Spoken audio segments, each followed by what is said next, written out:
Yeah, Anyway, should we jump in? let's do it. Let's Yeah, talk about capitalist bureaucracies primed to yeah, pump, we'll you we'll know? get it. Yeah, we'll get in there. We'll get to that. We'll get to that next. So on Socialist News and Views, we let folks introduce themselves. Do you want to just tell listeners who you are? Yeah, I'm Maki Ashe Van Steenwyk.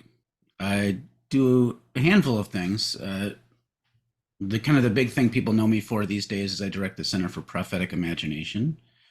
I also do some writing, a little bit of speaking and that kind of stuff, spiritual direction, Yeah. stuff like that. No. Yeah. There's you have a website and you have a lot of details listed, and every time I look, I find something new that you do or have achieved or are working Well, on. it's yeah, It's when a you're a work in nerd with progress. ADHD, you just have lots of things going. Exactly. So, So that's I got on some medications for that not too long ago because my nerd with ADHD was like getting me to this really bad burnout yeah, phase. So I'm I gonna have to up my doses because it's yeah. not.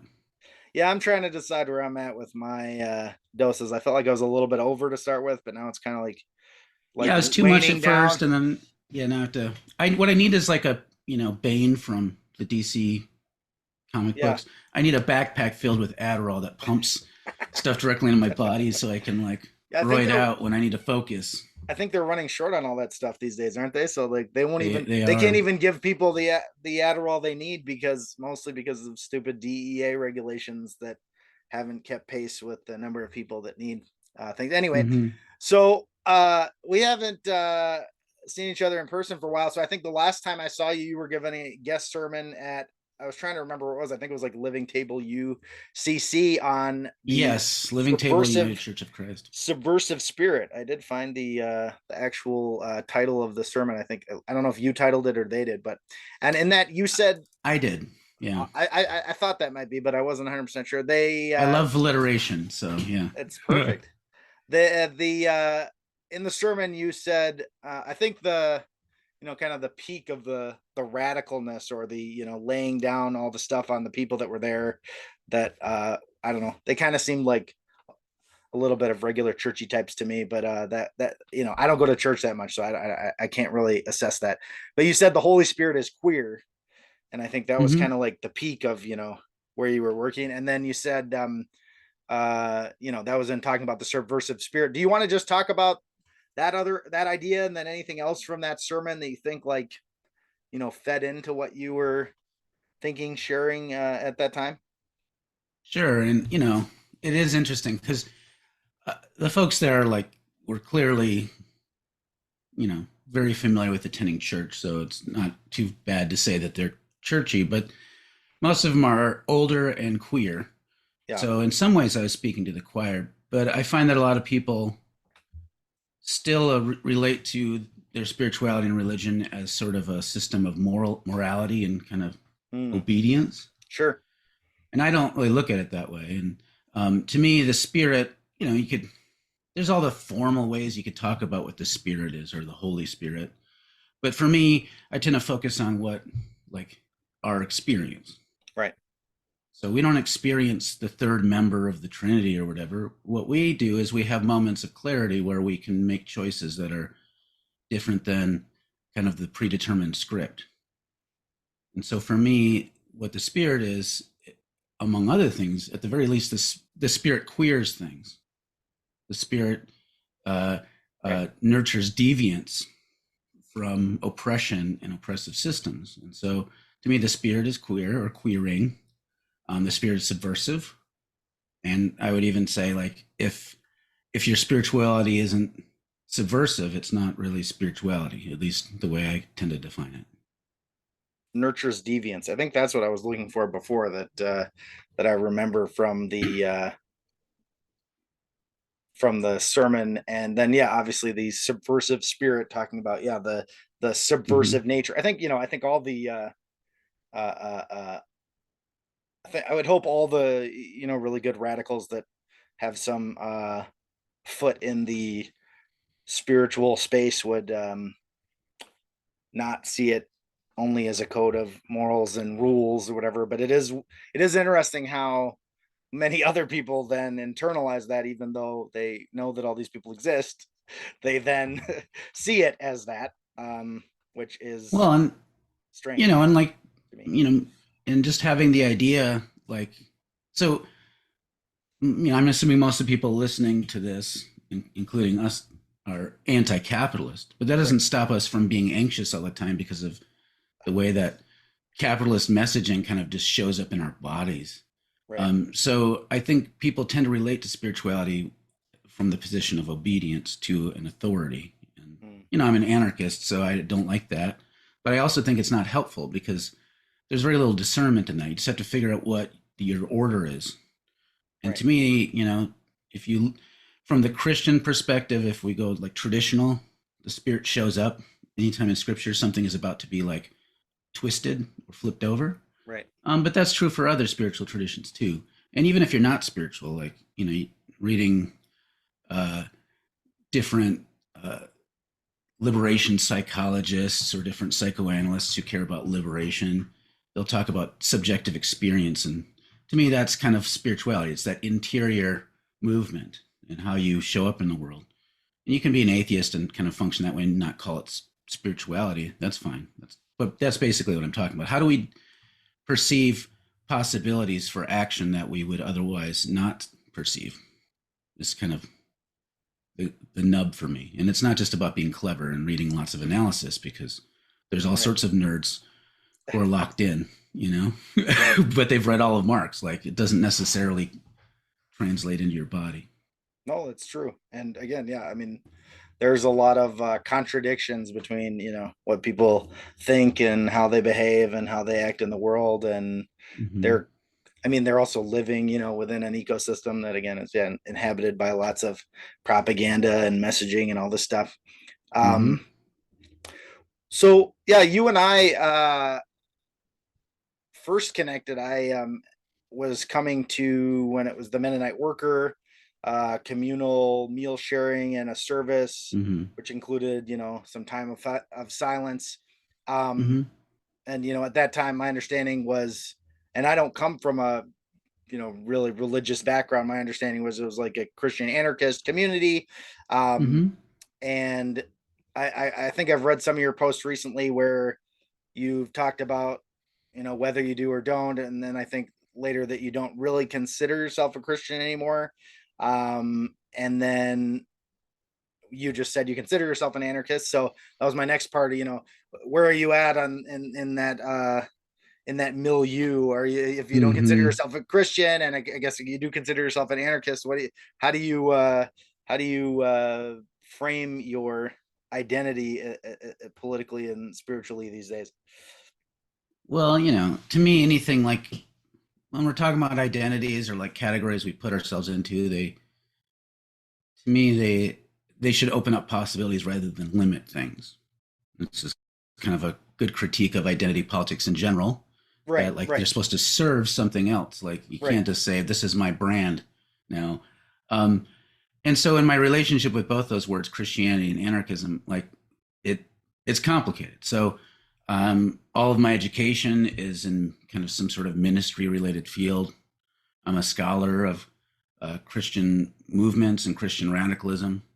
But I don't consider myself one, not because I somehow like hate Jesus now or don't believe there's anything spiritual that's valuable within Christianity. It's just I'm not included at a categorical level. There are Right. exceptions, but as a transgender woman, like, it's, yeah. And plus the default setting of obeying God as an authority, like the Right. traditional assumptions with it, it's like, well, at this point, most people who tend to see things the way I see things would not call themselves Christians. And those that do, I'm like, okay, I'm glad you're a Christian. I'm not ragging on it exactly. It's just, to me, it's at this point, I feel like it'd be better for Christianity to cease to exist. Hmm. And I don't need, my spirituality doesn't depend upon identifying as a Christian, participating in any Christian organizations, any of that.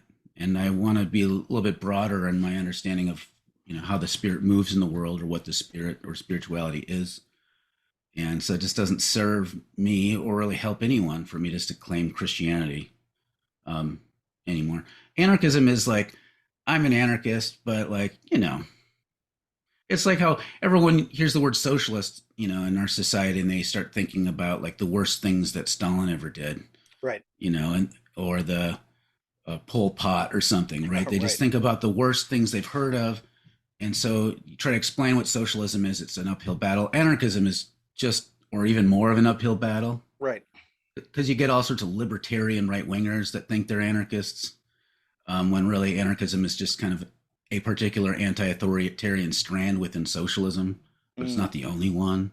So, like, on another day, I might say, well, I'm an anti-authoritarian socialist, or I Right. might say that I'm an abolitionist, because abolition as a kind of framework is getting a lot of traction these days, and that's very similar to the anarchist tradition, but it's focused on the specific uh, oppressive and carceral systems in front of us now. So it's kind of like, we don't need a big philosophy to tackle this. Right. So I'm like, okay. So all those things kind of work. Um, I tend to think of myself in that tradition of Peter Kropotkin and the anarcho-communist sort of strand.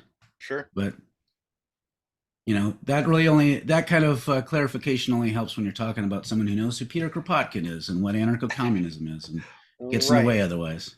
It's complicated.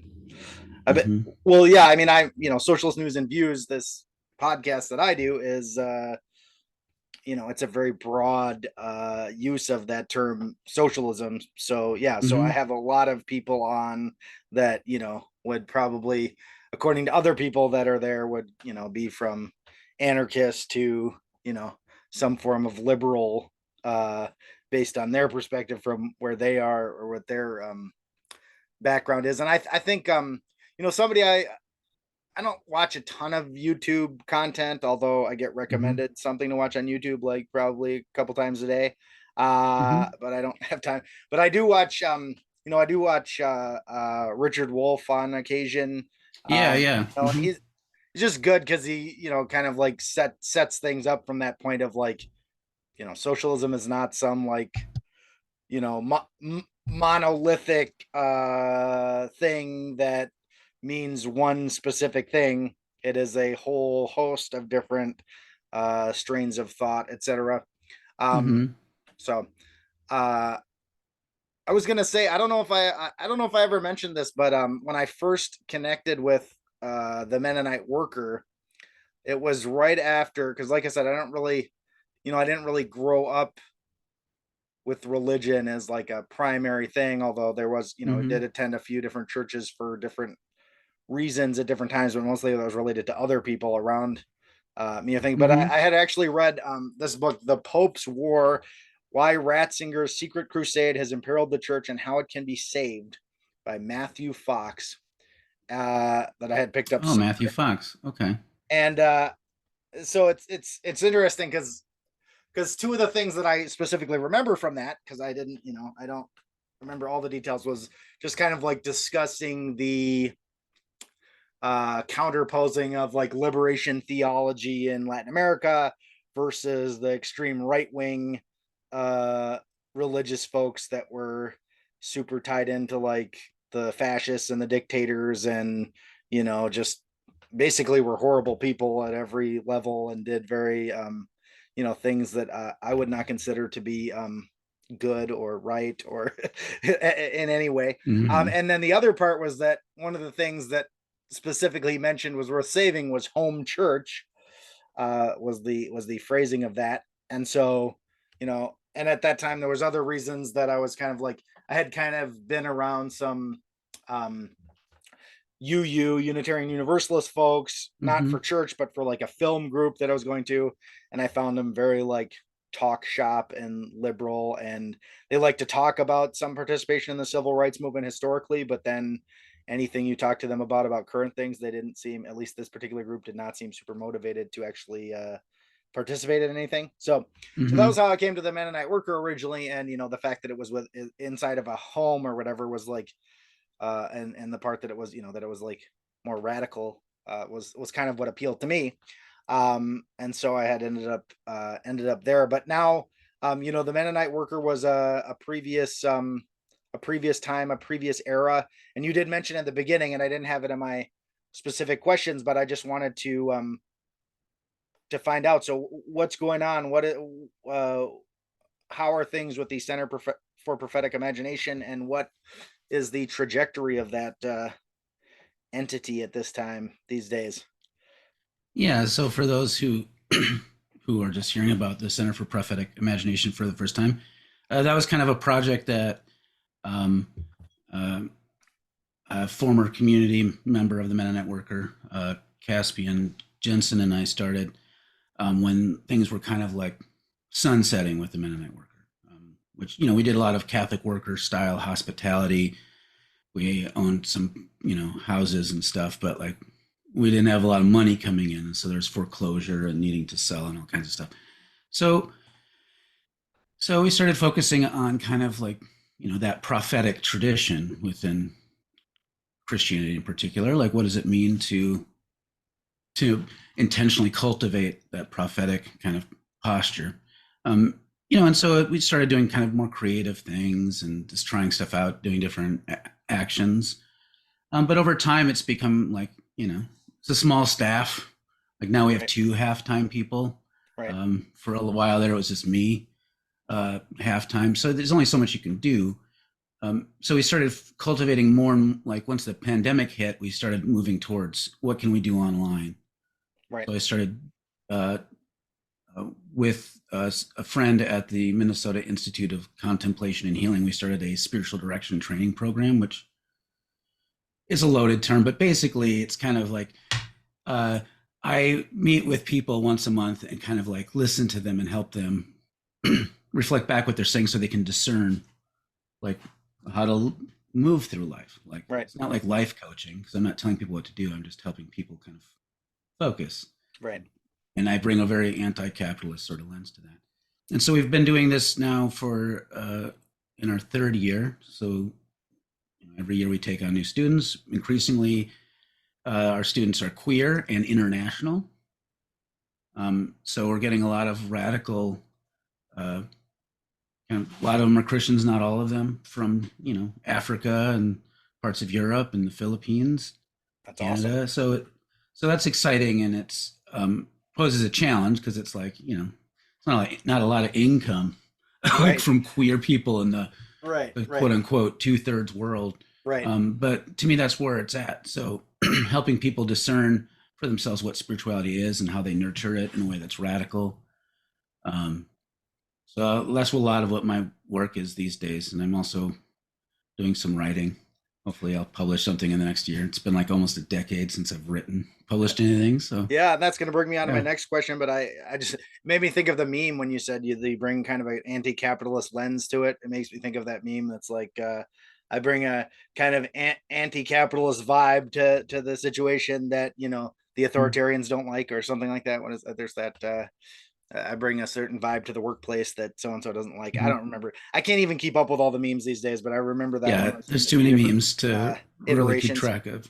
And Mhm. then the other thing I was going to say is that there was a very trying different things was definitely a part of the Mennonite Worker that I remember from when I was coming there on a pretty regular basis. I was going through some rough stuff too myself, and so it was like something that I was regularly doing. And so I remember, that silence was a part of the uh, experience, which is kind of like Mhm. the Quaker. I had gone to a Yep. Quaker service previously, so there's kind of a I was kind of familiar with that idea, but that was like part of it. There was music, which I think to me, like music to me is like potentially the most spiritual thing, maybe outside Mhm. of like mass protest or something like that, Mhm. which can be pretty spiritual. But like I think music and singing can be really really good, especially when people are like on the same page. Um and so that was part of it. And then I also remember, like going outside and having like uh, you know, uh, IRL experiences as part of some of the services or whatever you want to call it. So that was kind of Mhm. neat. So there was definitely like an experimental nature, and then there was a meal as well. So I definitely appreciated that, and especially at the time, like I said, I was just dealing with a lot of stuff, so it was good to have that as something to do. So I appreciate that. Yeah, I remember, like, I'm thinking, like, so the little in real life things would be, I'm assuming, like, when there's, if we were like reflecting on the passage about consider the lilies of the field, I remember like telling people, like, go, we should go do that then. Like, we're not Yeah. going to sit here and talk about it. Yeah. What's the point of that? There's I a think we park across walked the out into street. the woods at least once, or it was like Yeah. go out this door and just keep walking until you hit that woods there, and then enjoy it for experience it for so much of a period of time, and then come back or something Hmm. like that, which I thought was Yep. is definitely not what they do at your average church most of the time, anyway. At least that I've Hmm. seen. Um, and you mentioned the writing part, and I also uh I was just reviewing your website again, and it does say on there one of the headlines there was a subversive scribe, which is more of Hmm. that good alliteration. Alliteration that I love. Yeah. And you have written a lot, both published and probably even more unpublished, Hmm. because what you do takes is there's a lot of writing involved. Do you want to Hmm. talk a little bit about your past writing, and then you said publish something in the future? What kinds of things are you working on now, or what are your hopes for the future as far as the writing goes? Hmm. So, yeah, all my books are published under my dead name, Hmm. Mark Van Steenwyk. So I wrote a book called unKingdom, which is uh, kind of a reflection on kind of a sort of, you could say Christian anarchism, but it's a little broader than that. But I also have a littler book called That Holy Anarchist, which is specifically kind of a little primer on kind of Christian anarchism. Um, and I wrote a children's book called A Wolf at the Gate, which is one of my favorite things I wrote. And it's a retelling of the story of St. Francis and the Wolf of Gubbio. But then I retell that story with some, creative license. And then I Sure. add like a whole second part to the book about what happens with the wolf. And the wolf is red. The wolf is a socialist. Right. The wolf is a radical. So it's really a way of cultivating radical things It's for great. kids. There's like there's an audiobook version of it. There's like a children's music album. Oh, nice. Uh, I don't know if I knew yeah, about that one. it's Know about good. the Like audiobook. John Felton and his Soulmobile is the band that did the music, but I wrote some of the lyrics and Oh, nice. I sing in one of them. That's great. That's fun. And so since then I haven't published anything. I mean, maybe stuff in like some publications or magazines, maybe. But Sure. um, currently, I'm writing my dissertation um, on socio spiritual discernment, which, just to frame that real quick, it's like, well, okay, so if you have a view of society, which I tend to, that's based off of like thinkers like Foucault or Judith Butler, where we're kind of locked in. The social script is something that we perform, and we don't have as many real, meaningful choices as we think. Hmm. So we're kind of a little fucked. Right. So what do you do about that? How do you discern how to act in a way that isn't based upon you submitting to external authority Right. or moralism? And to me, that's what discernment is. But most approaches to discernment, which is kind of a spiritual term, tend to be very individualistic.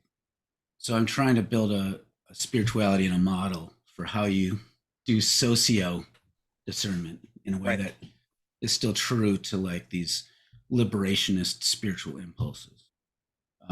So I'm doing that dissertation for my dissertation, but I'm hoping to present it in a way that's more readable to the broader public. Not exactly like an airport book, but something that anyone someone doesn't have to be familiar with Michel Foucault's writings to be able to understand it, that kind of a thing. Right. And I'm also working on the first of a series of four, uh, like it's kind of Harry Potter age kind of books uh, about set in the distant future where humanity has been judged and wiped out. And there is there's a squirrel who has been tasked with trying to save the world. Now it sounds Nice. kind of like cutesy, but if anybody's read Watership Down, it's like Hmm. kind of a bummer and it's apocalyptic. It's more like that. Right. The fact that there are animals and it doesn't make it cutesy. It's just kind of it raises the stakes of how grim it is because there's a reason human beings aren't there anymore. Right. Yeah, well, that those both sound good. And Mhm. so you said publish something like in a year or so. What which of those are you talking about potentially? Or I'm hoping to try to get both of them, like at okay, least exciting. a completed draft of each within a year. Well, that will be exciting. Um, But we'll see. The ADHD part. no, I know. Yeah, it's all of it decides for itself where you're gonna go next and what you're gonna do, and like I don't know. Let's look at my yeah, I don't know. Yeah. Look at any of my lists of anything and you'll see that they're changing over time because I'm going on different, fads or different Hmm. interests or different what have yous. Um so yeah, I mean, do you I was gonna wrap up, but I just was thinking, do you think uh you said that the books are published under your dead name, Hmm. and I'm just thinking, you've also, undergone a lot of changes in your life, Hmm. like as we mentioned, in a lot of identities, including the Christian piece and other stuff. Does it seem Hmm. like do you identify with all the things you've written in a certain sense still, or does it feel like going through the experience of writing it and then it's kind of like you've kind of almost moved on to the next piece and like you're kind of does that make sense? Like you're kind of like beyond it, Sure. or you're that plus like this additional piece that you're grappling with. Do you see what I'm saying? Like Yeah, I mean, I've there's said some some authors that say things. like their book once they do it, it's like it's I'm done with that. That is not in my thought process anymore. I'm on to the next thing. And I wonder if you feel anything like that in it, or if it feels like it's one continuous line, or how you It's a feel about it. mix. Yeah. It's a mix. Like I definitely stand by some of it. Hmm. I cringe at other parts of it. Sure. Some of the theology that I was kind of working from, but mostly I kind of generally see it as like that's who I was at the time, Right. and it's so therefore by definition it's less mature, Sure. so it's underdeveloped, and there's some directions that I want to go in, and I would take some things back, but not enough to be like ashamed of it or Right. too critical of it. It's just you know those are training wheels, and Right. now we should ride our big kid bikes, like that Yeah. kind of a thing. And I mean, I think yeah, if you're actually gonna be, honest and be sharing and thinking and developing ideas in the moment, then that's how it's gonna be all the time. Is that it's gonna be a mixed bag at the very least. And again, yeah, you're learning new things all the time. And that's the thing to keep in mind is that we're all starting off from wherever we're starting off from. And that's always the hard Hmm. thing too, is to once you've read something or you've grappled with an idea, to remember that other people haven't yet, and it's hard to put yourself in that Hmm. headspace sometimes to write again, like you said, if they haven't actually read Foucault or whatever, or they haven't read this or read that, like you have to like put that idea within you know a broader narrative that actually makes sense to people that haven't read every single book that you've read, and that is often a lot easier said than done because we Yeah, kind of it's live that's in our a own it's a space. hard one for me. I feel like Yeah. I try hard to break things down, but I have no idea like what inside my head is weird all the Right. time. So, I think, I used to get in trouble for coming off like an elitist, Mm, and which wasn't, I was just neurodivergent and didn't understand. Now I'm still neurodivergent. I just understand a little bit better.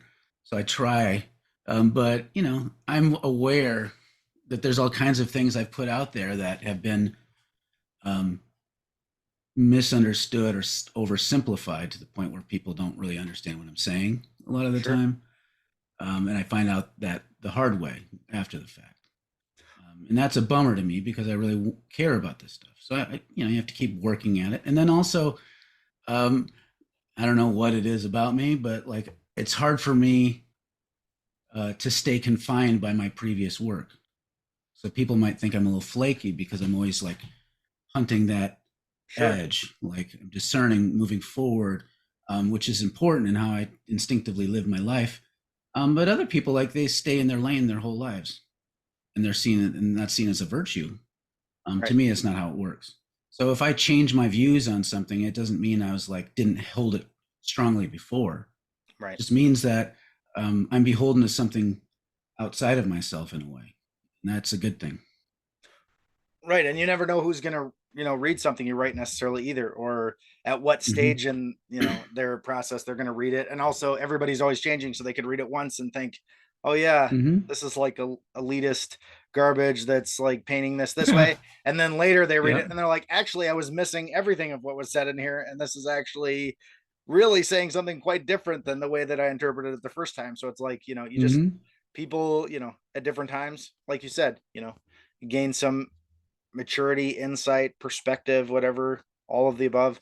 And then you read it again, and then you're like, "Oh, that's what that's what that meant. I It's completely like missed all that." it's like watching Starship Troopers in the year 2000 and Right, watching it now. right, Tons of people thought that was a fascistic movie, and now they're like, "Oh shit, it's actually a satire of fascism, and we missed it." right. So it's kind of one of those things. I'm just making a plug for one of my favorite Hey, underappreciated films.